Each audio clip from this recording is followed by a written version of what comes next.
پہلے طالبان سے مذاکرات کی بات ہوتی رہی، ریجنل جو ایشوز تھے وہ پیش نظر نہیں رکھے گئے، اور اسی طریقے سے آج کا جو بیان ہے ان حالات میں جب پاکستان کی ایک نئی خارجہ پالیسی کی طرف پاکستان چل رہا ہے، اس پہ اس بیان کی ضرورت تھی؟ دیکھیے مقصد پہلے تو میں جو زاہد حامد صاحب نے بات کی انتہائی افسوسناک لب و لہجہ ان کا تھا، اور میں سمجھتا ہوں آپ اختلاف رائے کر سکتے ہیں، بالکل ٹھیک، ہر لیڈر کو اپنی بات کہنے کا حق ہونا چاہیے اور اس سے اختلاف کا حق بھی ہونا چاہیے، بالکل ٹھیک، لیکن اس کو کچھ حدود و قیود کے اندر رہنا چاہیے۔ زاہد حامد صاحب اپنا ماشاءاللہ باشرہ ہیں، اپنا حلیہ دیکھیں، اپنی عمر دیکھیں، اور جس انداز کے ساتھ کسی قومی رہنما کے بارے میں انہوں نے یہ کہہ دیا کہ وہ ذلیل شخص ہے، وہ یہ وہ، میں یہ سمجھتا ہوں کہ اس طرح کہنے والا خود ذلیل اور گھٹیا سوچ کا مالک ہے۔ مجھے اجازت دیں گے ایسا طرز تخاطب نہیں ہونا چاہیے۔ نصر اللہ مجھے اجازت دیں گے کلیئر کرنے کی، میں نے یہ عمران کو نہیں کہا تھا، اور کس کو کہا؟ یہ عمران کو نہیں کہا تھا، پلیز اس کو کلیریفائی کر لیں۔ میں نے یہ کہا تھا کہ اگر کوئی شخص یہ کہے کہ قائد اعظم ریزو کے ایجنٹ تھے وہ ذلیل بات کرے گا، پلیز میری بات کو ریفائن کر لیں، میں نے عمران کو نہیں کہا تھا۔ بالکل ٹھیک، چلو ٹھیک ہے، ایسے الفاظ استعمال ہونے بھی چاہیے۔ دوسری بالکل ٹھیک ہے۔ زاہد حامد صاحب، اس وقت جو ہم عرب ممالک کے اتحاد میں جانے کی بات کر رہے ہیں، اس کے نقصان اور فائدے کیا ہوں گے؟ دیکھیے نصر اللہ، ایک سمپل سی آرگومنٹ ہے، جیسے ہم نے کہا کہ دنیا کا ہر ملک اپنے خطے سے، اپنی سرحدوں سے باہر نکل کر اپنے مفادات کا تحفظ کرتا ہے۔ ٹھیک، ایران نے اگر عراق میں دخل اندازی کی تو پاکستان سے پوچھا نہیں، شام میں کی پاکستان سے پوچھا نہیں، یمن میں کی ہم سے پوچھا نہیں۔ دنیا کا کوئی ملک دوسرے ملک سے پوچھ کر اپنے نیشنل انٹرسٹ پروٹیکٹ نہیں کرتا۔ ہمارا بہت بڑا نیشنل انٹرسٹ ہے کہ ہم سعودی عرب کو ڈیفینڈ کریں، سب سے بڑا ہے کہ وہاں حجاز ہے، حرمین شریفین ہے وہاں پہ، اور جو انارکی مڈل ایسٹ میں ہو رہی ہے ہم نہیں چاہتے کہ وہ انارکی حجاز میں پیدا ہو۔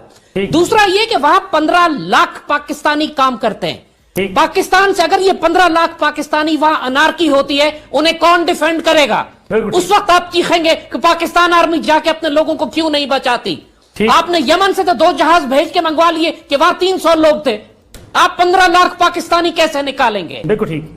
عراق اور شام اور لیبیا کی جنگ سے تو آپ نے اپنے آپ کو کسی حد تک امیون کر لیا کہ وہاں زیادہ پاکستانی نہیں تھے۔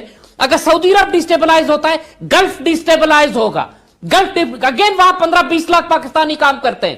تو یہ ہمارا ڈائریکٹ انٹرسٹ ہے کہ ہم وہاں جائیں، اور پاکستان آرمی اگر جائے گی اور لیڈ کرے گی مسلمان ملکوں کے بلاک کو تو یہ گارنٹیڈ ہے کہ یہ کبھی سیکٹیرین الائنس نہیں بنے گا۔ لیکن کیا ہمیں ایران کے ساتھ تعلقات بھی بہتر نہیں رکھنے چاہیے؟ چل رہی تھی،